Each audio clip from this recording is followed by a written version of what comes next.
Welcome to this challenge. Oh my gosh, I am so excited about this one. This is our self-control challenge in canine conditioning. Now, here's the thing. Self-control, impulse control, it is used a lot in daily life. And I like to make sure that I am consistent in what I'm doing in daily life, as well as in the canine conditioning gym. We use a lot of self-control in canine conditioning, but it can be really hard sometimes to get those really high drive dually dogs to hold position. So we want to work through this challenge to sort of see where is our dog at. And there's no right or wrong. It's all an individual journey when it comes down to canine conditioning. But we want to see where is our skill set of our dog currently, and where do we want to get into, and where do we want to go? Because there's all sorts of little layers of learning that we can put in to build up our dog's success rate, to build up their confidence, and work towards the end behavior of what we're looking for.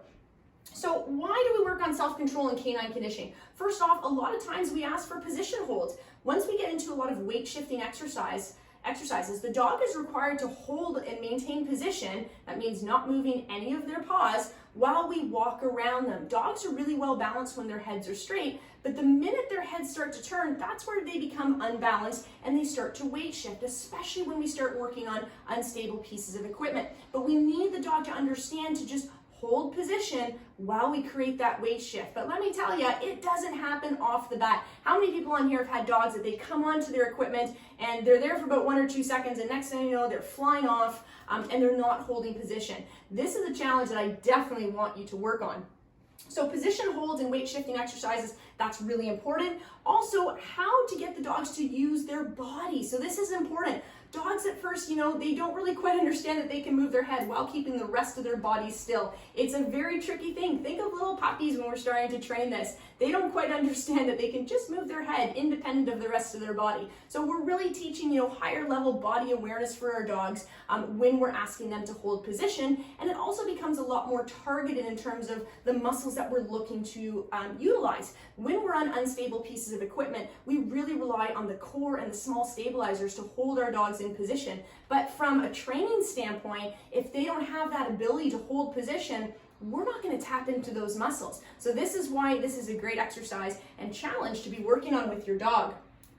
Equipment for this is 2 sort of key things when choosing equipment. Really doesn't matter what you use, but number 1 is safety. We want to make sure the dogs are on equipment that they're not going to fall or trip on. So we want to make sure that there's anti-slip material on it, whether it's yoga matting or a rubber mat or something, so that they're not slipping. So safety is always number 1 in my books. Number 2 is they have to have had previously used this equipment. I don't want you to try any of these levels on this challenge if your dog has never seen that piece of equipment before. You want to make sure they're comfortable and they're confident on the equipment before asking for sort of any of the challenges.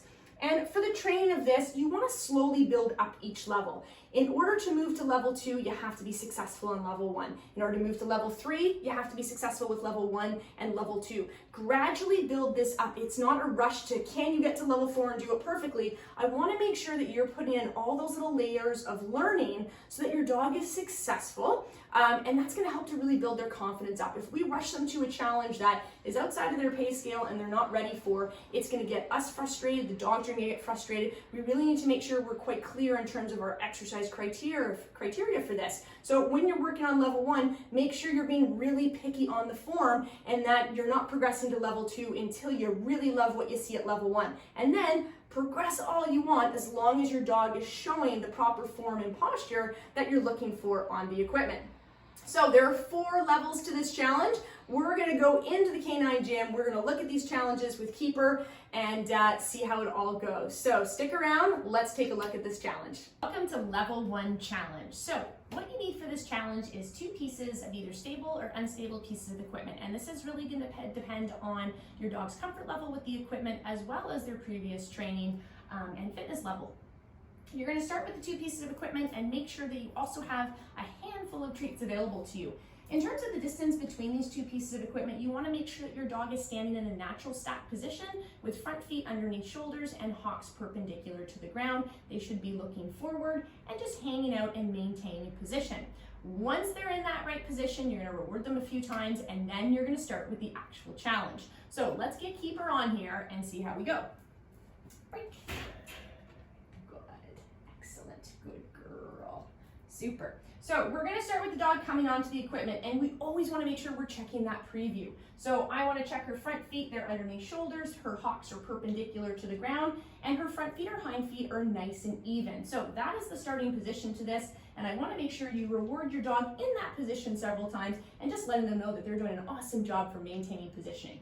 This is where the challenge comes in. So now you're going to take some cookies, and I would start with anywhere between sort of 5 or 6 cookies, and what you're going to do is you're just going to drop them around your dog and see what they do. Do they jump off the equipment and fly for the food, which we don't want, or do they maintain their nice position without moving any of their paws? That is the key point to this level, and this is the requirement before you move on to level 2. Can you sit here and drop a bunch of treats around your dog while they maintain position? Now, what we're looking for is the head is allowed to move. So she is allowed to watch where these treats go, good girl, but she's not allowed to move any of her paws. That is the key part of this challenge. So as she's holding position, I'm just gonna drop some treats. Her head is looking around, but no feet are moving. So she's doing an awesome job with this challenge. So give this one a try, and if your dog can do this and maintain their position, I'd say for at least 10 seconds and be able to drop these treats all around them without any paw movement, then you're ready to go on to level 2. Welcome to level 2 of the challenge. This is where it gets really exciting. So it's the same setup as level 1. Your dog's gonna come onto the pieces of equipment you used for the first level. They're gonna come on, find their natural stack position, and instead of tossing treats now just around you, you're actually gonna pretend to toss as if you're resetting the dog. Oftentimes in canine conditioning, we use reset cookies to get the dog to come off the equipment and come back on and find balance. So often with many of my students, I see them go to toss and the dog just flies off the equipment. And that is not what we want. What we're looking for is the dog to have that heightened level of impulse control and self-control to stay in position until we use our release cue. For my dogs, the release cue is break. It can be anything though. Oftentimes people use okay, which is also good. You just want to make sure you have a release cue. So my dogs know that when they come onto the equipment, the only way they come off is if I'm actually releasing them. So I'm going to pretend to toss food, but the dog has to maintain position. And I don't want any paw movement at all, because even if they just step a little bit, but they stay on the equipment, it's a very slippery slope. They start with just a little step, then, next session might be a couple steps. Next thing you know, they're flying off the equipment, which we don't want. So this is really testing how good is your dog's impulse control to just remain in position while we move our hands around. And you can certainly do this a few times and then release them. I want lots of reinforcement for in the position, maintaining it and not moving. So let's give this a try with Miss Keeper. Break. So number 1 is getting them in that first starting position, right? So we want that natural stack, and always check that preview. So I'm looking front feet are underneath shoulders. We got hocks perpendicular to the ground. We got a nice top line. And so I'm gonna give her lots of reinforcement here for holding this position and letting her know that she's doing a really awesome job. That is key. Sometimes I find we don't pay out enough. And what we start asking is longer durations than our dog is able to hold. So you have to make sure you work with the dog that you have, and lots of reinforcement when they do exactly what you want in terms of just standing here and not moving. Now with this level, they again are allowed to move their head. That is totally acceptable, because that is what's going to get the weight shifting behavior that we're looking for.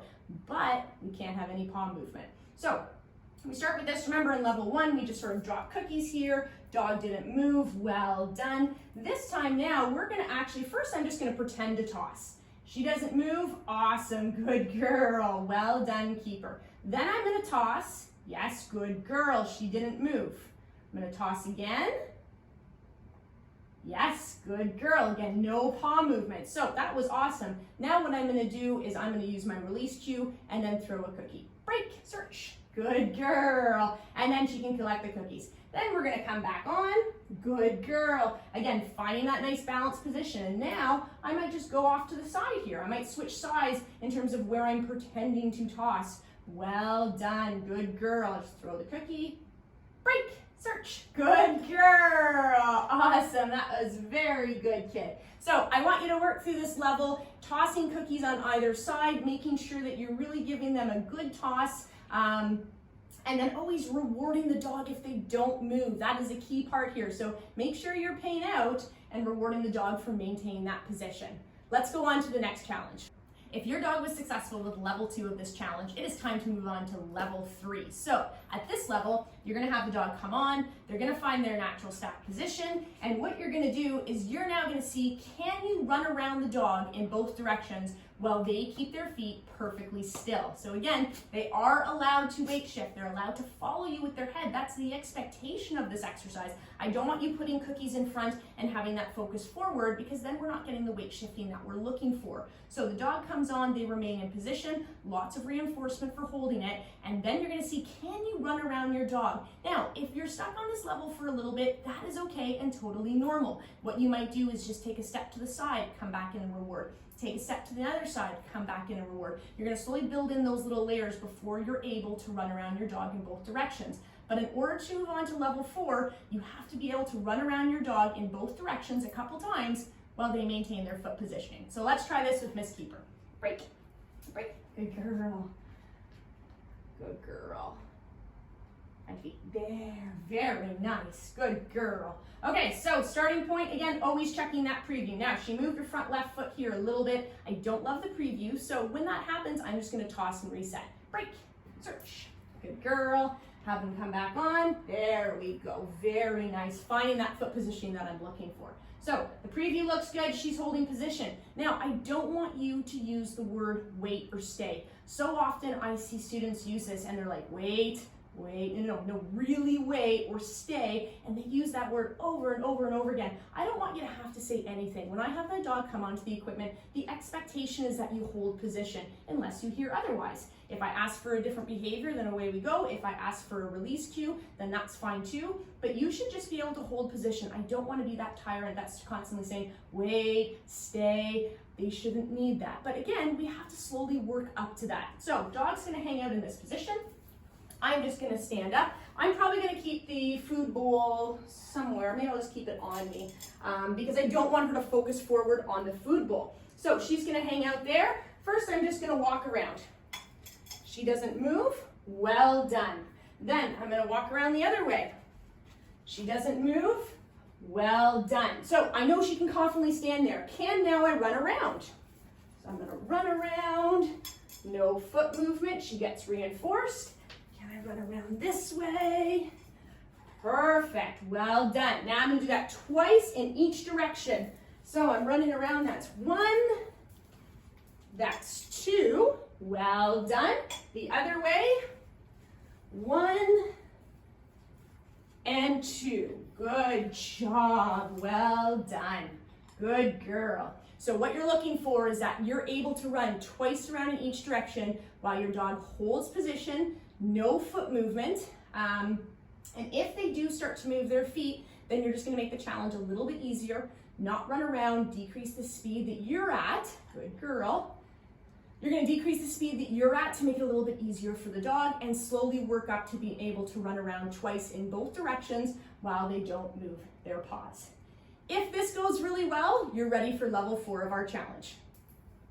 Welcome to level 4 and the final level of this challenge. This is where we really test your dog's impulse and self-control. So what we're gonna do for this, dogs are gonna come on to the same equipment you've been using for the previous 3 levels.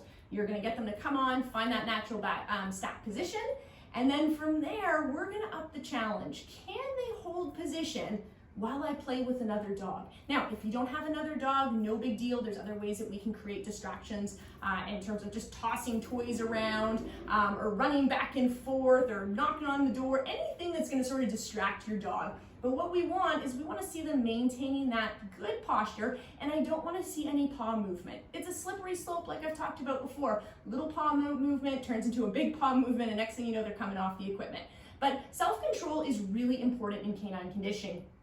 And I want to make sure that I'm consistent in the canine gym as well as consistent with what I do in life with impulse control as well as their sport-specific training. So this is a skill that I work every single day with all my dogs, whether it's going through a door and asking them to sit while I open the door and call each dog through, or whether it's I'm going to feed them and I'm going to lower that food bowl. Can you just maintain that sit while I do that? It's no different in my sport-specific training, like a start line. Can you hold that position, not move your feet while I get out to the position that I need to be in before I release you? So it's something that I'm consistent with across all areas of my dog's life, and it's really important in the canine gym that they have this, especially as we get into higher level exercises that involve a lot of weight shifting. In order to get that weight shifting, I need the dog's paws to remain in position while I do different challenges that get their heads to move left and right. Dogs are really well balanced when their heads are straight. The minute we start getting them to weight shift and move their head, that's where they become unbalanced, but that's a good thing because that's what's gonna work the core, the small stabilizers. There are so many benefits,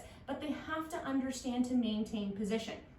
So if your dog was successful with all 3 levels before, this is where you can attempt this one. So we're gonna have Keeper come on up. She's gonna come in, she's gonna find positioning, and then I'm gonna get Shades to come in and be sort of that teaser dog where I'm playing with him, getting him all excited. Can Keeper still maintain position? And this is a tough exercise. Make sure you layer up to this. Again, we never want to rush our dogs into this. It's not about getting through the levels as fast as you can. It's where are you at on your journey right now? Everybody's at a different stage. There is no rush. There is no timeline where this needs to be worked on, but this is something that you might work on every day, and you're going to start to notice some pretty cool changes. So let's get Keeper on here. Keep, good girl. So they're going to come on and find that nice balanced position.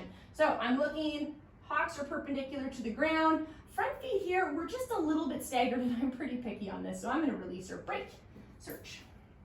I'm gonna have her come back on here. Find your feet, good girl. Good girl, there we go, very nicely done. So lots of reinforcement when they come out and when they come onto the equipment, lots of rewarding, good girl, excellent. And I just want to make sure she's going to stay put. So sometimes I go back and just drop a few cookies. You didn't move anywhere. Perfect. Good girl. Just to sort of give her a little bit of a warm up of what's coming. I might do a little bit of game. It's your choice. Well done. Good girl. But now let's get on to the fun part of this level.